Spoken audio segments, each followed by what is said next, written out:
భూజంతువుకు ప్రతి ఆకాశ పక్షికి పేరు ఎవరు పెట్టారు? Right answer. Right. Next question మీకు, ఆదాము ఎన్ని సంవత్సరాలు బ్రతికాడు?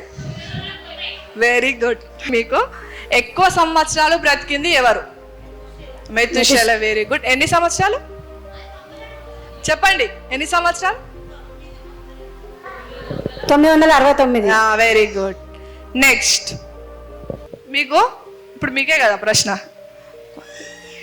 దేవుడు 6 దినాలు సృష్టి చేశాడు. 6వ దినమున సాయంత్రంలో ఆదామును చేశాడు కదా. ఆదామును ఏ విధంగా చేశాడు? నేల మట్టితో చేశాడు. అయితే నేల మట్టితో ఆదామును నిర్మించాలంటే ఏం కావాలి?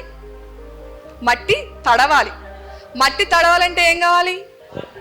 నీరు కావాలి. మరి నీరు ఎక్కడి నుంచి వచ్చింది? ప్రశ్న అది. Very good. చూడండి, దాని ఎక్స్ప్లెనేషన్ చూద్దాము. ఆదికాండము 2వ అధ్యాయము 4-7 వచనం. అది వరకు పొలమందలి ఏ పొదయు భూమి మీద ఉండలేదు, పొలమందలి ఏ చెట్టును మొలువలేదు.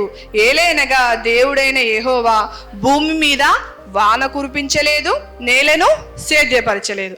ఇప్పుడు మనం ఏం చేస్తున్నాం? వర్షం పడడం వల్ల చెట్లు మొలుస్తున్నాయి. అప్పుడు ఎట్లా మొలిచినాయి? భూమి మొలిపించును గాక అనగానే భూమి మొలిపించింది. అప్పుడు నీళ్ళు అవసరం లేకుండే. తర్వాత నుంచి ఏం అవసరం ఉన్నాయి?